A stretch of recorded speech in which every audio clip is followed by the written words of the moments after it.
Teoría de la arquitectura. La obra de arquitectura libre de Sem, los 10 libros sobre arquitectura, es el tratado de arquitectura más antiguo que se conserva y el único de tiempos precristianos que ha llegado completo hasta nosotros. No solo transmite conocimiento sobre la arquitectura de la antigüedad clásica y sobre sus principios, sino que también constituye la base para todos los debates teóricos que se vienen manteniendo desde el Renacimiento. El tratado fue escrito probablemente durante el segundo o tercer decenio antes de Cristo. Está dedicado al emperador Augusto y fue obra del ingeniero militar que se encontraba al servicio del ejército romano y que es conocido con el nombre de Gentile Vitruvio. Aunque la tradición de Vitruvio se mantuvo viva en numerosos manuscritos de la Edad Media, para la práctica arquitectónica se poseyó tan solo una importancia marginal, únicamente tras la nueva apropiación del texto de Vitruvio por parte de los humanistas y después de que los 10 libros sobre la arquitectura fueran reconocidos como modélicos y declarados normativos para la arquitectura de León Battista Alberti. Los órdenes clásicos de las columnas se consideraban obligatorios. El Tratado de Arquitectura de Vitruvio se convirtió en el libro de la teoría arquitectónica de mayor trascendencia en la Edad Moderna. Arquitectos como Sebastiano Serlio, Giacomo Barozzi o Andrea Palladio sistematizaron la doctrina de Vitruvio y la prepararon para ser aprendida y aplicada en sus ediciones ilustradas. De este modo, con el estudio de Vitruvio, la teoría de la arquitectura se construyó en una forma autónoma de la teoría del arte. Entre las numerosas ediciones ilustradas de Vitruvio, la editada por Daniele Barbaro en 1556 está considerada la más minuciosa en cuanto a crítica de texto y la más ponderada. Convirtió la definición de Vitruvio, la arquitectura es una ciencia, en la pauta para sus comentarios y asentó las matemáticas en la base de la arquitectura para hacerla partícipe de la verdad. Según Daniele Barbaro, el arte y la arquitectura son actividades intelectuales, meditadas racionalmente, que no se basan en un principio sensitivo, como la ciencia y el intelecto que están sometidos a la verdad absoluta. La dignidad y la grandeza de la arquitectura depende de su participación en las disciplinas científicas. El triple objetivo de la arquitectura, firmeza, utilidad, belleza, se mantuvo aproximadamente hasta el año 1800. Desde 1750 aproximadamente se desarrollan nuevos métodos de descripción arquitectónica y de la visión histórica de la arquitectura. En el momento en que las categorías del vitruvianismo perdieron obligatoriedad, también la descripción arquitectónica abandonó su papel subordinado. Luego, la atención se dirigía más a la historicidad de los edificios. Se discutía especialmente la utilidad de la arquitectura y sobre todo la imitación de la antigüedad como objeto. Esta visión, orientada más a las cualidades formales de una obra arquitectónica en la que no entran en consideración los ricos elementos asociados de la arquitectura, se anunciaba ya en Georg Andreas Böckler cuando escribía en su Baumeisterin Pala en 1698, la belleza procede de una forma bien proporcionada y bella cuando todo el edificio se corresponde correctamente y concuerda con sus partes y está entre sí. El edificio debe considerarse como un cuerpo íntegro y bien hecho. En él que cada parte se relaciona con las otras y en el que todas las partes han de ser necesarias o necesariamente requeridas. Marco Vitruvio Polión fue un arquitecto, escritor, ingeniero y tratadista romano del siglo I a.C. Fue arquitecto de Julio César durante su juventud y al retirarse del servicio entró en la arquitectura civil, siendo de este periodo su única obra conocida la Basílica de Falun, Italia. Es el autor del tratado de arquitectura más antiguo que se conserva y el único de la antigüedad clásica de arquitectura. En 10 libros, probablemente escrito entre los años 27 y 23 a.C., inspirada en teorías helenísticas, la obra trata sobre órdenes, materiales, técnicas decorativas, construcción, tipos de edificios, hidráulica, colores, mecánica y gnomónica. Este tratado, conocido y empleado en la Edad Media, se imprimió por primera vez en Roma en 1486, ofreciendo al artista del Renacimiento, imbuido de la admiración por las virtudes de la cultura clásica tan propia de la época, en un canal privilegiado mediante el que reproducir las formas arquitectónicas de la antigüedad grecolatina. Posteriormente se publicó en la mayor parte de los países y todavía hoy constituye un fuerte documental insustituible. También por las informaciones que aporta sobre la pintura y las esculturas griegas y romanas. El famoso dibujo de Leonardo da Vinci, El hombre de Vitruvio, sobre las proporciones del hombre está basado en las indicaciones dadas en esta obra. El dibujo se conserva actualmente en la Galería de la Accademia en Venecia. El gran redescubridor de Vitruvio fue Petrarca, y tras la difusión por el Florentino de la obra de este autor clásico, se puede afirmar que Vitruvio sentó las bases de la arquitectura renacentista. Según el propio Vitruvio, la arquitectura es una ciencia adornada con numerosas enseñanzas teóricas y con diversas instrucciones que sirven de dictamen para juzgar todas las obras que alcanzan su perfección mediante las demás artes. Este conocimiento surge de la práctica y del razonamiento. La práctica consiste en una consideración perseverante y frecuente de la obra que se lleva a término mediante las manos, a partir de una materia, de cualquier clase, hasta el ajuste final de su diseño. El razonamiento es una actividad intelectual que permite interpretar y descubrir las obras construidas, con relación a la habilidad y a la proporción de sus medidas. El tratado, libro 1, capítulo 1, de la arquitectura y los arquitectos. El tratado está dividido en 10 partes llamados libros. Libro 1, planificación de las ciudades, esencia y partes de la arquitectura como ciencia, elección de lugares para edificación de las ciudades, para las áreas de uso público, construcción de muros y torres y recta distribución de los edificios en su interior. 1. ¿Qué es la arquitectura y qué cosas deben saber los arquitectos? 2. ¿En qué consiste la arquitectura? 3. De las partes en que se divide la arquitectura. 4. De la elección de los lugares sanos. 5. De la construcción de las murallas y las torres. 6. De la división y distribución de las obras dentro de las murallas. 7. De la elección de lugares apropiados para uso común de la ciudad. Libro 2. Materiales de construcción, ladrillos, arena, cal mortero, puzolana, canteras, la madera, el abeto. 1. De la vida de los hombres primitivos y los principios de la humanidad, así como el origen de los edificios y sus progresos. 2. De los principios de las cosas, según las opiniones de los filósofos. 3. De los adobes. 4. De la arena. 5. De la cal y de cuál es la mejor piedra que se hace. 6. Del polvo de pusol. 7.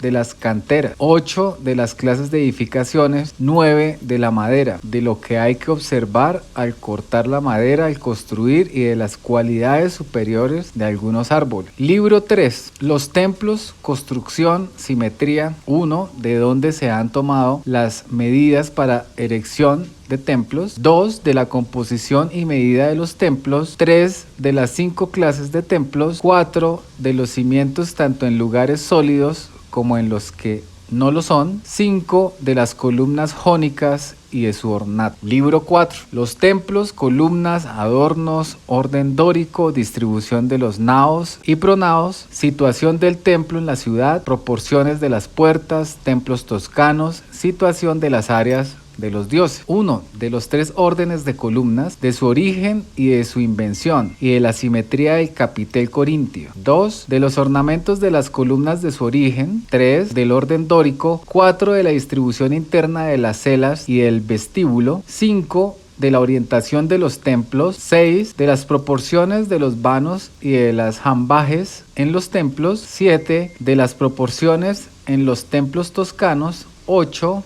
De los templos redondos y de otras clases. 9. Cómo deben instalarse los altares de los dioses. Libro 5. Edificios públicos, foros, basílica, curia, entre otros. Teatros, su situación, armonía, partes de la escena, los teatros griegos. Baños, palestras, puertos y edificios construidos sobre el agua. 1. Del foro y de las basílicas. 2. Del erario, de la cárcel y de la curia. 3. Cómo se debe construir un teatro para que su situación sea saludable. 4. De la armonía. 5. De los vasos del teatro. 6. De la forma del teatro. 7. Sobre la elección de lugares armónicos para los teatros. 8. De los pórticos detrás del escenario y de los paseos. 9. De las disposiciones y partes de los baños. 10. De las formas que han de construir las palestras y los sixtos. 11. de los puertos y de las obras de albañilería bajo el agua. Libro 6. Edificaciones privadas. La casa. Situación en relación con los parajes, proporciones, atrio, alae, tabla, perístilo, triclinio, etc. Casas de tipo griego. 1. De la disposición de los edificios según las diversas propiedades de los lugares. 2. De las proporciones y medidas de los edificios particulares y sus medidas según la naturaleza de los lugares.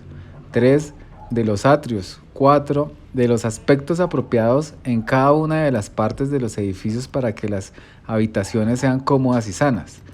5. De las formas de las casas según las diversas categorías de las personas. 6. De la disposición de las casas de campo. 7. De la edificación y distribución de las casas entre los griegos.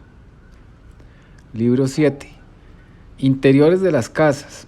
Pavimentos, enlucidos, pintura, preparación del mármol para enlucidos, colores naturales y artificiales, rojo, azul, ocre, blanco del albayalde, púrpura.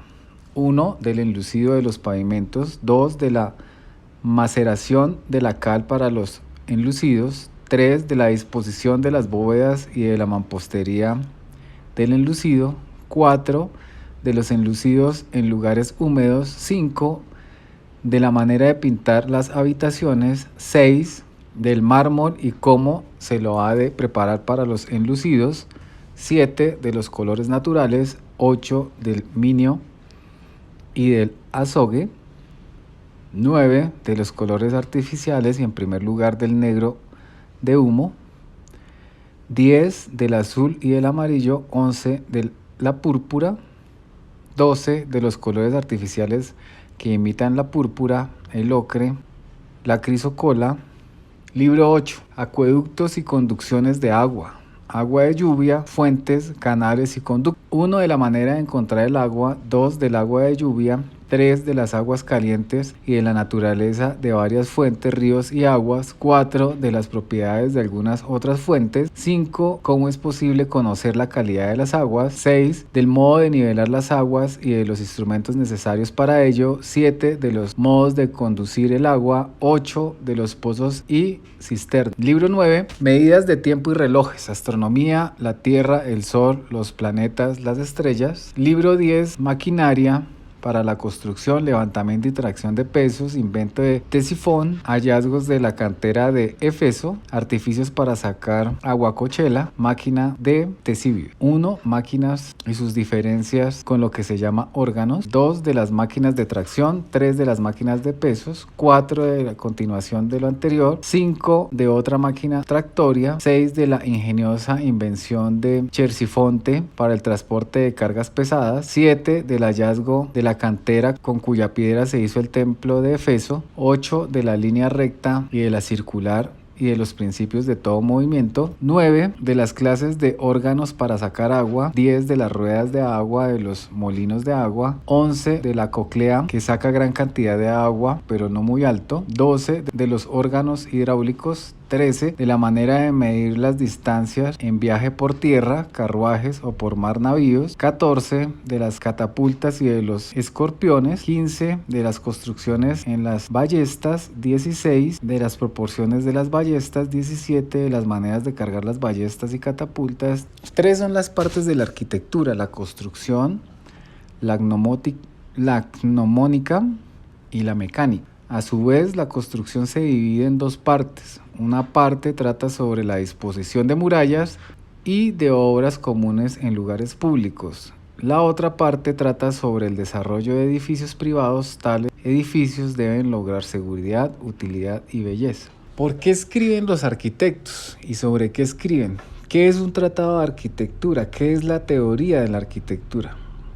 A estas preguntas hay tantas respuestas como tratados. Toda una biblioteca. El padre del Tratado Moderno de Arquitectura, León Battista Alberti, no solo escribió sobre la arquitectura. Su obra sobre la teoría de las artes más temprana trata de la pintura. Una posterior, de la estatua, está dedicada a la escultura. Desde un principio, el arte renacentista fue acompañado por obras teóricas. En el caso del arquitecto, únicamente se puede decir con restricciones. Su arte era más de carácter planificador y dispositivo que artesano. No llevaba la marcha del trabajo físico, por lo que lo podían ejercer miembros de la nobleza e incluso gobernantes. No había que pasar por todos los grados para aprenderla. Esto lo tenían en común la arquitectura y la literatura. Alberti, un estudioso y amante de los libros que no tenía formación artesanal, comenzó a interesarse por las artes a los 30 años, una edad en la que apenas habría podido llegar a ser un buen escultor o pintor, pero se convirtió en arquitecto y en uno de los más grandes de su época. Quien lee los tratados de arquitectura se topa con un nombre que anda permanentemente en boca de todos o casi todos los autores modernos: Vitruvio,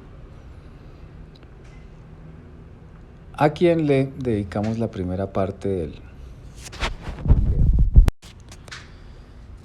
Una mirada al mapa arquitectónico en la Europa del siglo XV revela la competencia entre dos sistemas formales: uno gótico, que se había ido formando a lo largo de los siglos y que dominaba los países del continente con sus variantes locales y nacionales, y uno arcaizante, que denominamos Renacimiento. Surge este en la Toscana, se impone a lo largo del siglo en toda la península itálica y, como se sabe hoy, conquistará también los territorios situados más allá de los Alpes. De la mano de este proceso va la aparición y la difusión del Tratado de Arquitectura.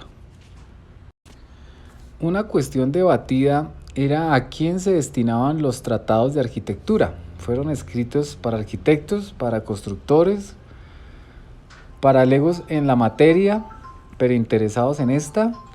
Todas esas respuestas son correctas, o más bien la respuesta acertada radica en la combinación de todos esos aspectos, pues precisamente esa era la función social de los tratados: establecer un nuevo plano de comunicación entre arquitectos, constructores y el público.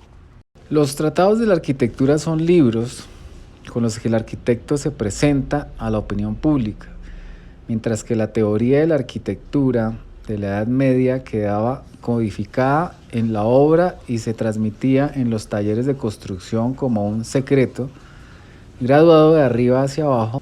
El tratado tiene un efecto amplio, llega a lectores de todas las capas sociales dentro y fuera de la especialidad. Todo lo que Alberti llegó a saber sobre cuestiones de la construcción, de la proporción, de las formas de la antigüedad lo escribió en un tratado y todos pueden leerlo.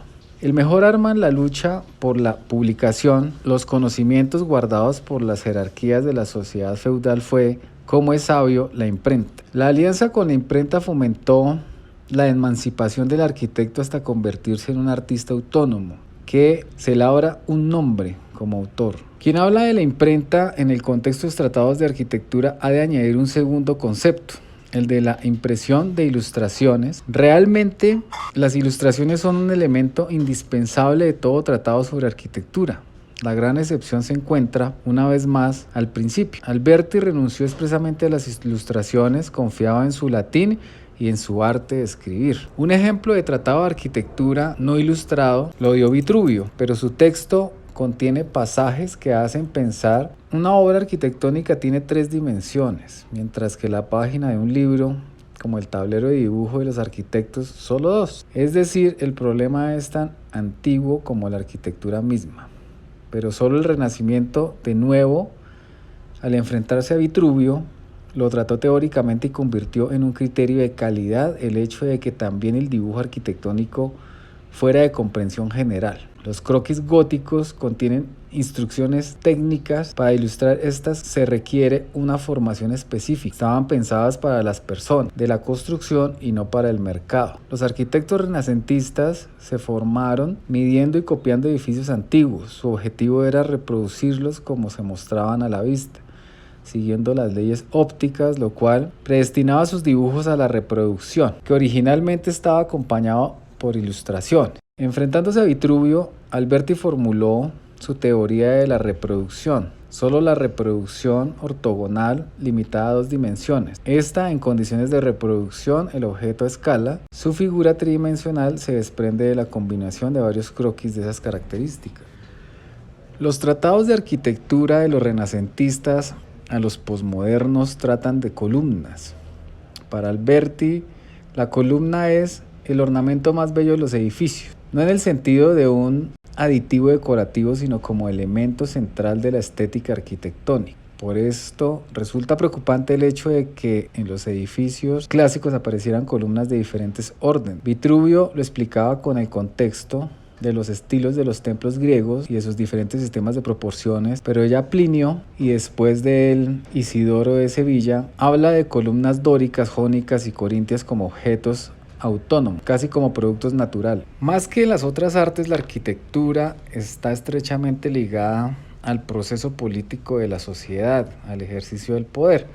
Los arquitectos actúan políticamente, lo quieran y reflexionen sobre ello o no. Incluso las decisiones puramente formales que toman solemos denominarlas como metáforas. De la esfera social como superioridad y subordinación, carga y sostén, individuación, disposición en fila y agrupación, libertad y vinculación.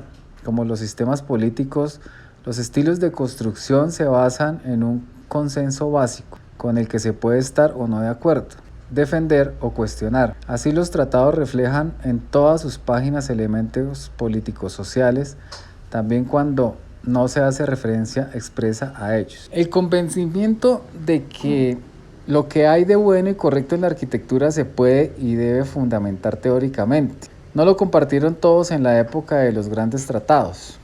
3 de los principales arquitectos de esa era no escribieron por diversas razones. Brunelleschi aparece en la retrospectiva como una especie de teórico antiliteratura.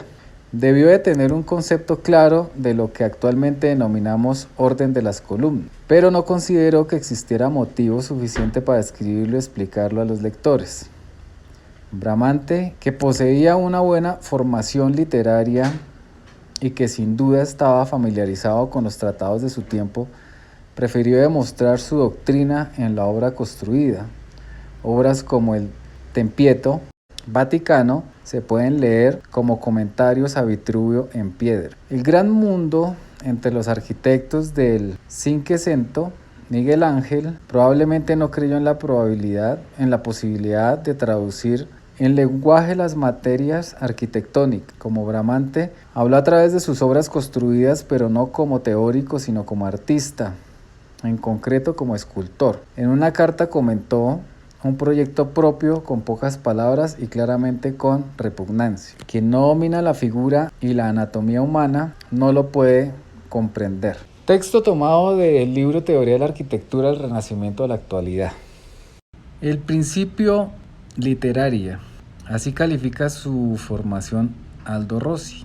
En su opinión, en una situación tan desastrosa que sintió la necesidad de buscar las bases históricas con un método científico sistemático para distanciarse de la producción arquitectónica, carente de nivel y de teoría, del funcionalismo ingenuo, más bien investigando, escribiendo que planificando y construyendo. Iremos ahondando en la teoría de la arquitectura poco a poco, base fundamental del pensamiento crítico y no crítico para el ejercicio de la arquitectura. Ya hablaremos sobre los movimientos de estilos arquitectónicos como el estilo griego clásico, aproximadamente del 600 a.C. al 146, del estilo románico clásico del 503 a.C. al siglo IV después de Cristo aproximadamente, románico aproximadamente del año 1000 a 1140 después de Cristo, gótico aproximadamente del año 1140 al 1520, renacimiento aproximadamente del año 1425 al 1600, barroco 1600 a 1800, rococó 1720-1789, neoclásico 1715 a 1820, modernismo 1885 a 1910, art deco 1925-1940, movimiento moderno de estilo internacional aproximadamente principios de 1920 a finales de 1980, brutalismo 1950 a finales de 1970, tardomodernismo o arquitectura high-tech en la década de los 80, arquitectura posmoderna desde los años 1945 hasta el presente, neofuturismo desde la década de los 60 hasta el presente, de constructivismo desde el año 1982 hasta el presente. Y hasta acá nuestro video de hoy. Continuaremos con videos de teoría arquitectónica próximamente.